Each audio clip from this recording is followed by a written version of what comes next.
இன்றைய ஆன்மீக தகவல். இன்றைக்கு நாம் பார்க்க இருப்பது, நமக்கெல்லாம் வாக்தேவியாக இருந்து நமக்கெல்லாம் ஞானத்தை தரக்கூடிய அன்னை சரஸ்வதியினுடைய கோவிலை பற்றி பார்க்க இருக்கின்றோம். தமிழகத்திலே அற்புதமான முறையிலே கலைவாணிக்கு ஒரே ஒரு இடத்தில்தான் கோவில் இருக்கின்றது. அற்புதமான முறையிலே திருவாரூர் மாவட்டம் நன்னிலம் வட்டத்திலே அமைந்திருக்கின்றது இந்த திருக்கோவில். கூத்தனூர் என்கின்ற அருமையான ஒரு ஊரிலே, மயிலாடுதுறை திருவாரூர் மார்க்கத்திலே சென்றால் பூந்தோட்டம் என்ற ஊருக்கு அருகே இருக்கின்றது இக்கோவில்.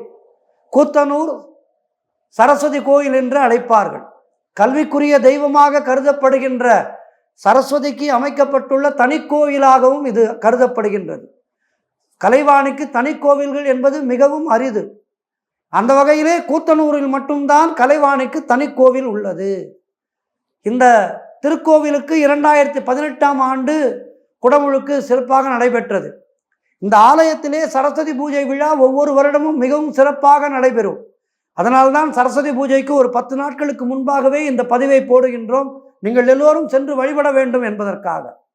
இந்த கோவில் முன்புறம் 3 நிலை ராஜகோபுரங்களை கொண்டுள்ளது. கோவில் அமைப்பு அற்புதமாக இருக்கின்றது. கோவிலினுடைய முன்புறம் 3 நிலைகளுடைய ராஜகோபுரம் உள்ளது. முன்மண்டபம் வேலைப்பாடுகளோடு அமைந்துள்ளது. முன்மண்டபம் மிகவும் அழகான வேலைப்பாடுகளோடு அமைந்துள்ளது. அலங்கார மண்டபம் முகப்பிலே அம்பாள் சுதை உள்ளது. கர்ப்பகிரக விமானம் கர்ணக்கூடுகள் அந்தராளம் உள்ள மாறுபட்ட விமானமாகும். 2 பிற்கால கல்வெட்டுகள் மட்டும் உள்ளன. இந்த தலத்திலே மூலவராக சரஸ்வதி காணப்படுகின்றாள். வெண்ணிற ஆடையிலே வெண் தாமரையிலே பத்மாசனத்திலே அமர்ந்து கீழ்கையிலே சின்முத்திரையும் இடக்கையிலே புத்தகமும் வலது மேல் கையிலே அட்சரமாலையும் இடது மேல் கையிலே அமிர்த கலசமும் தாங்கி அழகாக அமர்ந்திருக்கின்றாள் அன்னை கலைவாணி. ஒட்டக்கூத்தன் என்னும் தமிழ் கவிஞனுக்கு சரஸ்வதி தேவியினுடைய அருள் கிடைக்க பெற்று ஒட்டக்கூத்தன் வழிபட்டதால் கோவில் அமைந்துள்ள ஊர் கூத்தனூர் என்று பெயர் பெற்றது. கவிபாடும் திறமை வேண்டி கலைமகளை வேண்டி நினைத்தார் ஒட்டக்கூத்தர்.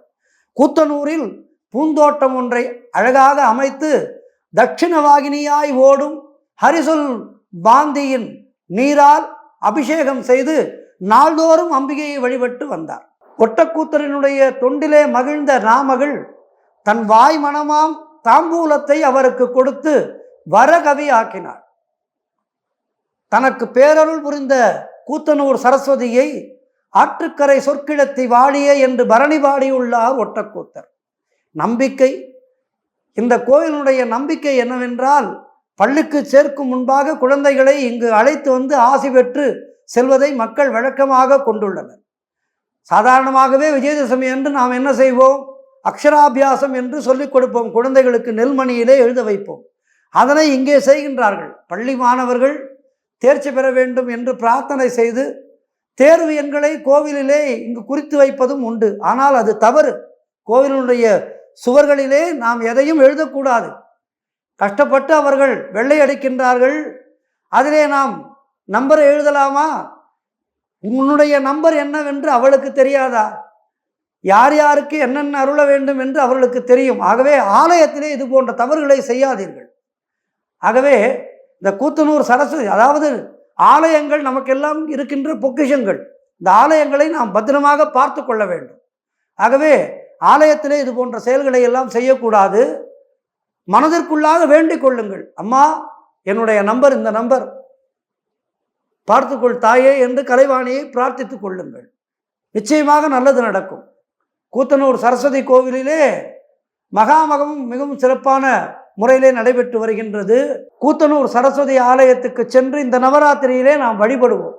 இந்த நவராத்திரியிலே கூத்தனூர் சரஸ்வதி கோயிலுக்கு சென்று வழிபட்டு நம்முடைய சந்ததியினர் நன்கு படிப்பதற்கும் நமக்கு நல்ல ஞானம் கிடைப்பதற்கும் சரஸ்வதி தேவியை பணிந்து வாழ்விலே கல்வி வளம் பெறுவோம். கல்வியும் ஞானமும் பெற்றுவிட்டால் நமக்கு எல்லாம் தேடி வரும்.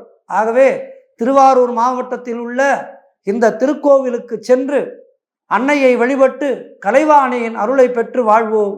மீண்டும் அடுத்த நிகழ்ச்சியிலே சந்திக்கின்றேன். நன்றி, வணக்கம்.